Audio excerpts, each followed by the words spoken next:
Right. ప్రభుత్వం అవినీతి పలుగు పారలతో తవ్వేది కాదని బుల్డోజర్లతో తవ్వి తీయాలని చెప్పి సోమవీర్రాజు కామెంట్ చేశారు. ఈ రాష్ట్రంలో అవినీతికి పరాకాష్ట పట్టిసీమ ఎత్తుపోతల పథకం,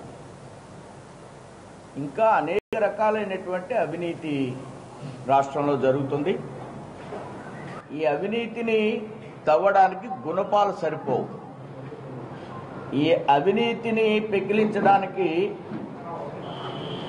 బుల్డోజర్లు కావాలి, ప్రొక్లైన్లు కావాలి. ఒక లారీ మట్టి తీయడానికి 4 లక్షలు పట్టిసీమలో, ఒక లారీలో 10 టన్ లారీలో మట్టి తీసి వెయ్యడానికి 4 లక్షలు, 10 టన్ లారీలో మట్టి తీసి వెయ్యడానికి 4 లక్షలు, వెరసి 67 కోట్లు. ఒక లారీ మట్టికి 4 లక్షలు ఇస్తారండి. నేను ఎవరో పత్రికా ప్రతినిధులు ఏమన్నా మాకు కూడా 10 లారీలు ఇస్తే 40 లక్షలు వచ్చినండి అన్నట్టు. ఎందుకని బాబు ఈ ఉద్యోగం అది ఎందుకని అంటే ఒక లారీకి 4 లక్షలా? 1 కిలోమీటర్ ఆ లారీ వెళ్ళడానికి 1000 రూపాయలా?